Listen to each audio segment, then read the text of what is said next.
What is going on, everybody? Welcome to the first ever DSM Media Philadelphia Phillies pregame show, hosted by myself, Dylan Davis. You can find me on Twitter at DylanJD98. My co-host El Parcero. You can check him out on Twitter at Parcero Philly, and my guy Kata Hot as well. Check him out on Twitter. What's your Twitter, Kata? I know there's a 79 in there. There you go, Kata Hot 79.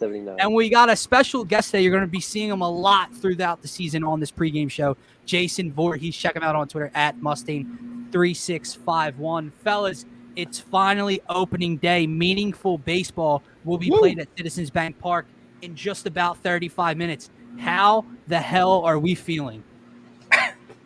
Pumped. Did anyone get sleep last night? Because I definitely No, I fell asleep at like 2. No.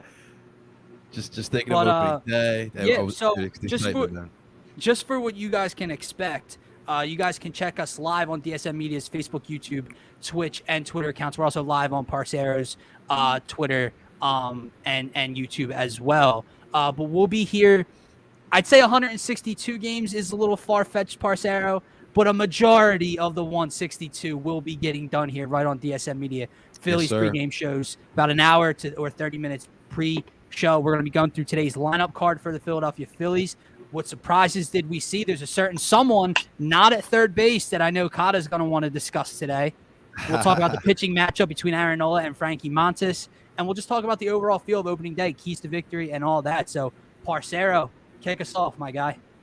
Yeah, well, guys, obviously, this is first game, so obviously we do not know too much about the Oakland A's. So, I think we all kind of know, like, the Oakland A's and, like, their trajectory since the Billy Bean days, the Moneyball days. It's evident they're looking forward to the future, their stockpiling prospects. So, could be a little bit of a trap game. But when we look today, guys, let's start off looking at our starting lineup here for the Philadelphia Phillies. A little bit of a surprise, like Dylan Davis said here. We got Schwartz leading off like we anticipated, starting in left field, not DHing.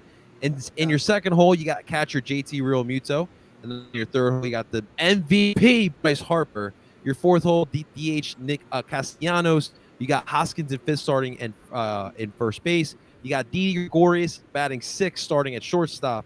And in the seventh hole, you got Gene Segura is starting at second base. Then the big surprise, like Dylan mentioned, Bryson Stott starting at third base. And then we got Matt Vierling at ninth here. And then, of course, your starting pitcher, Aaron Nola, here today. Guys, I'm excited. I mean, I guess we got to start off with Stott. Stott's getting the start over Alec Boehm at third base. I told you guys yesterday I was not worried about this. I think he's ready for this moment. I think he's got the mentality for it. And we'll see how this left side of the infield looks with Stott and with Didi Gregorius. I think that's where we need to lead off, guys, the excitement. Well, first and foremost, we got another guest popping in. So welcome our man, Mark. Mark with a C. I always got to remember to get that out there for the people. What's going on, Mark? Guys? What's up, double Mark? duty today. How are you guys? Hi, Jay. What's going on? I just saw you a minute ago. Right? I just I wanted to make sure I got on the show with some of these young bucks out here. Maybe I could teach them a thing or two today. Attaboy. Well, they'd actually teach me something every day. What? Who, me? No, the young guys. Teach anybody anything. I fake the young guys. Oh, the young guys do, definitely. We got to teach you Boomer something. Yeah, they can teach me. I think we're all Mark in the show and Scott Van Wi-Fi. What are we doing here? I think we're all excited about. I don't know, Bryson Stott. Yeah. I actually, my bold prediction is Bryson Stott will win the National League Rookie of the Year, and that is where I'm at, and I believe it. Stand by it. I agree. Flaming hot takes started already. Yep. I know Kata had something to say. So Kata. So yeah, I just want to say I'm glad Bryson is starting. I don't think Bryson is the one who won the job. I think it's more Didi shouldn't be at short. Let's be real here. Didi did not do enough to win that shortstop job. Bryson Stott should be at shortstop.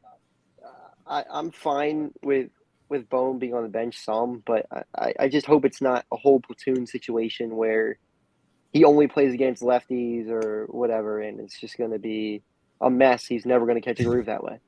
Just get yourself a partner who loves you the way Joe Girardi loves Didi Gregorius, and you'll be set for life. Here's the only thing I would argue.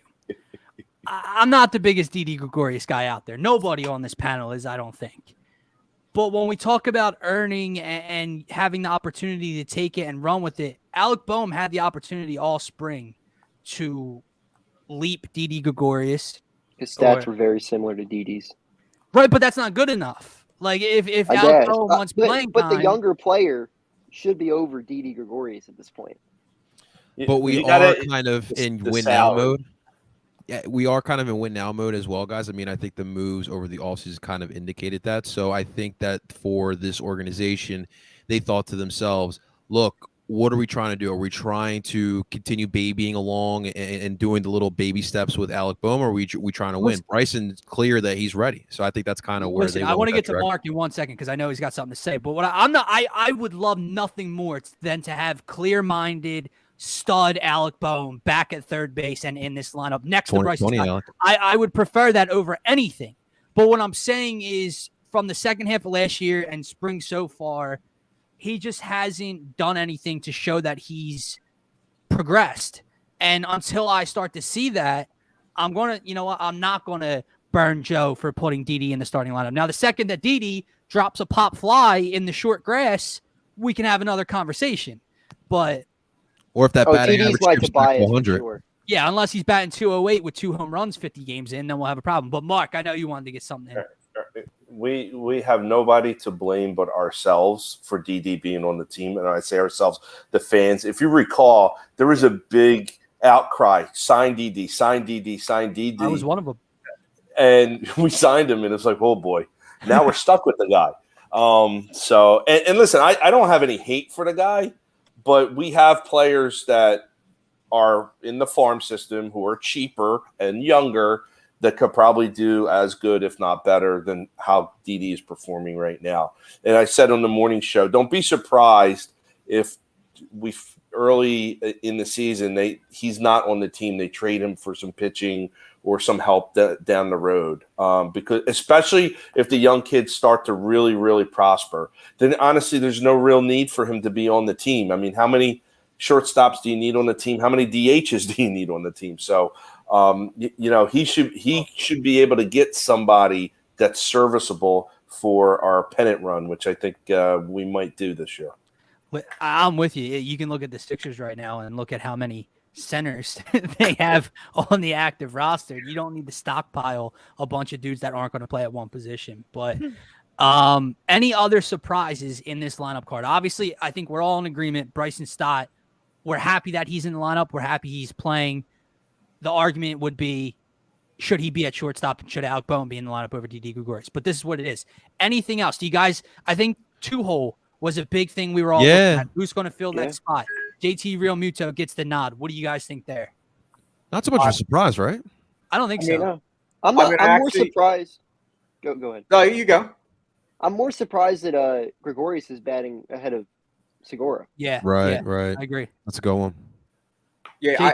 What I was going to say is I'm not surprised about JT, and I got to be honest with you.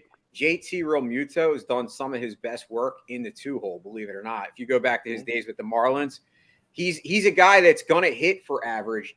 I believe the whole aspect of the DH is going to tremendously help this team overall because of the versatility it creates with the lineup where you can one day have Castellanos at DH, the next day you could have JT and give him a break at catcher, which I think that's going to be huge for a guy like JT, who we saw last year.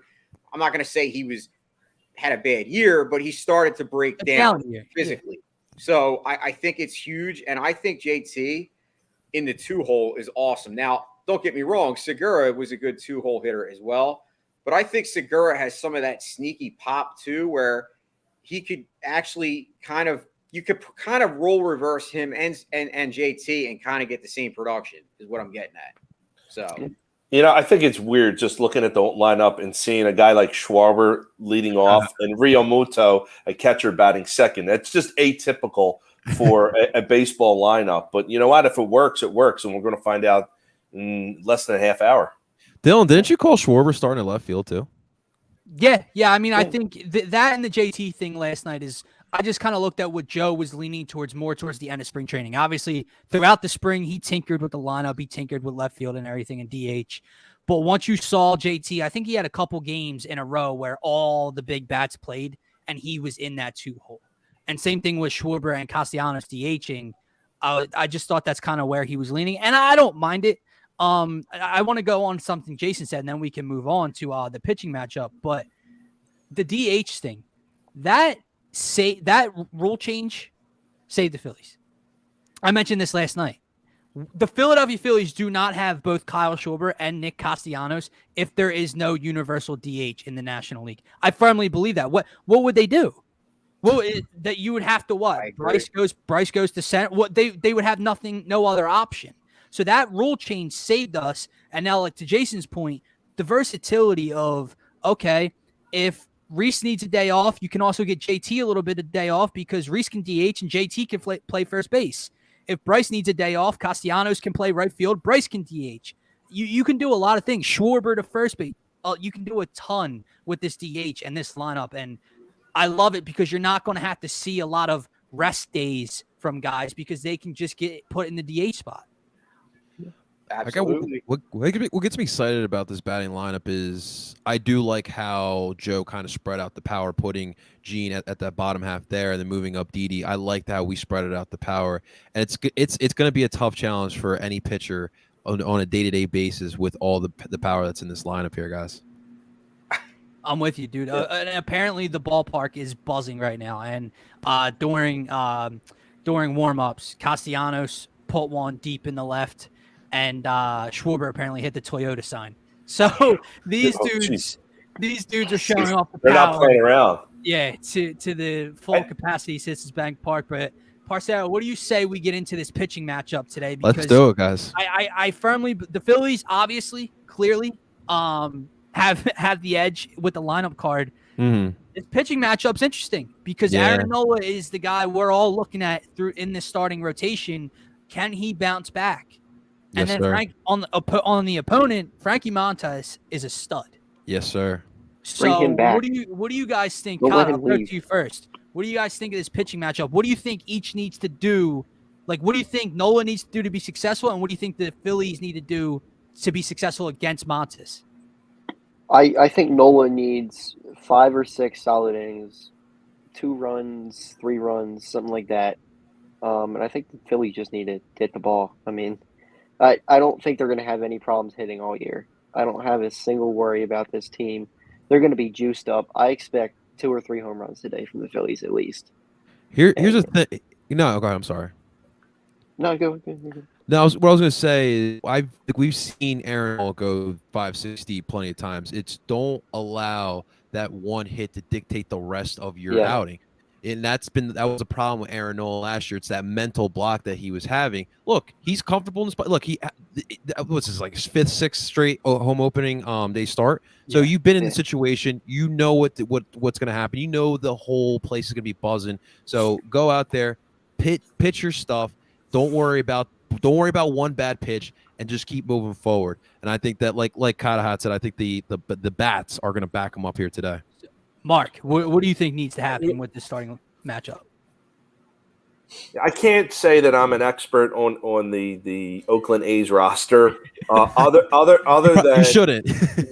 Other than they've traded away every player of value. So what's that clubhouse feeling right about now? You know, especially had one of their pitchers got traded right before the season. I'm going to say they're probably in the dumps, feeling kind of demoralized. I think Nola has a chance to mow some guys down today. Maybe even get close to double-digit strikeouts if he goes that far. I don't think they're going to let him pitch past the 6th. And he can afford, honestly, to give up 2 or 3 runs in the short time that he's in there because the lineup's going to mash. And I think we're going to see 2-3 home runs today. And that place is going to be rocking. And I'm looking at like a 7-2 win today.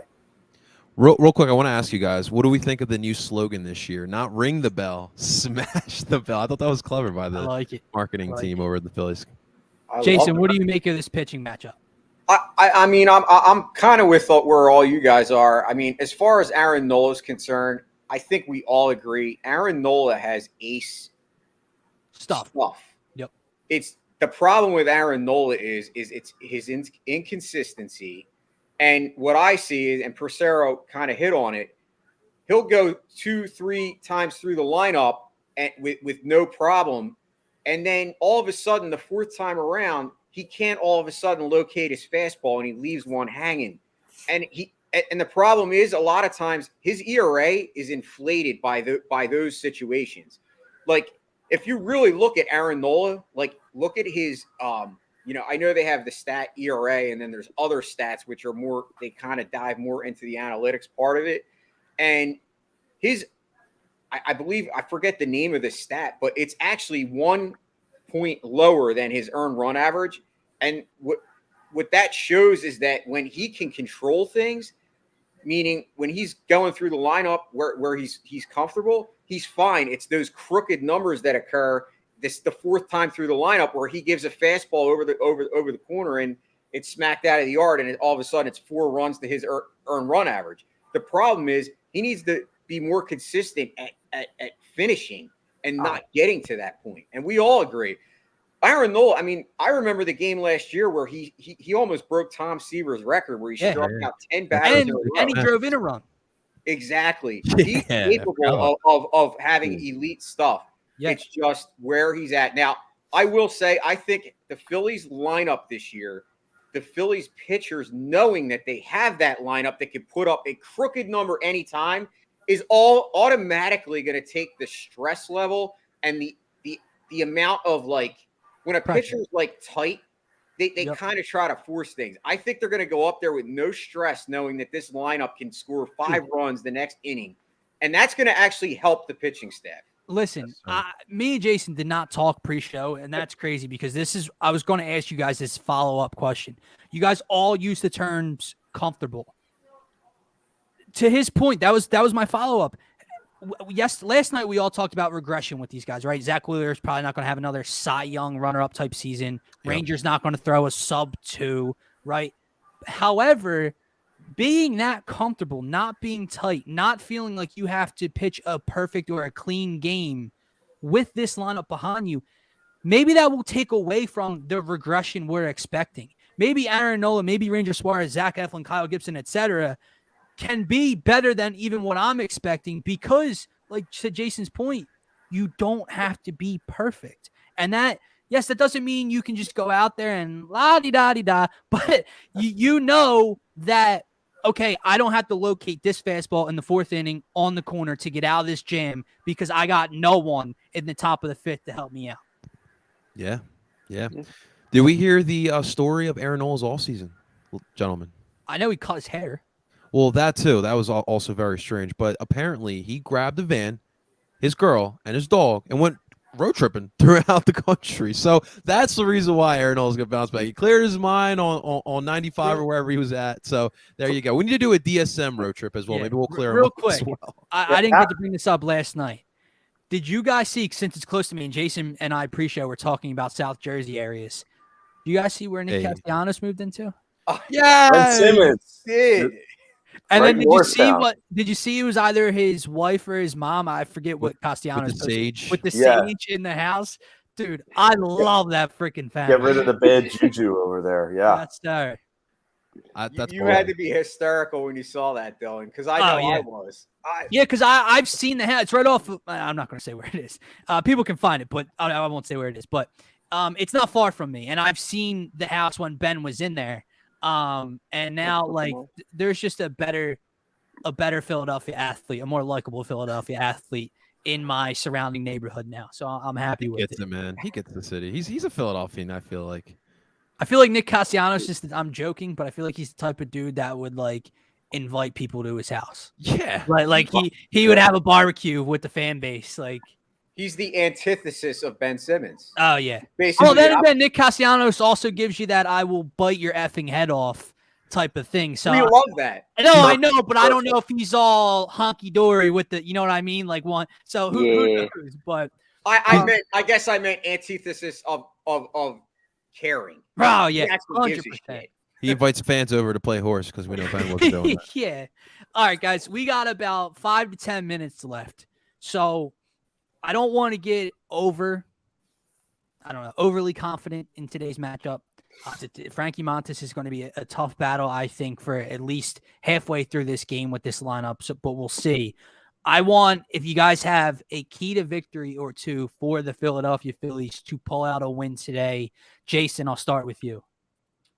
Well, I'm actually looking for a big game from Bryce Harper. I know it's cliche and it's an easy pick, but Bryce Harper is actually on opening days. I believe he's 10 of 28, and he has 4 home runs. Obviously, a lot of that came with the Nationals, but I think we saw his swing in spring. He is like locked in, and I think it's not a coincidence when you add this much pop to the lineup around him to protection.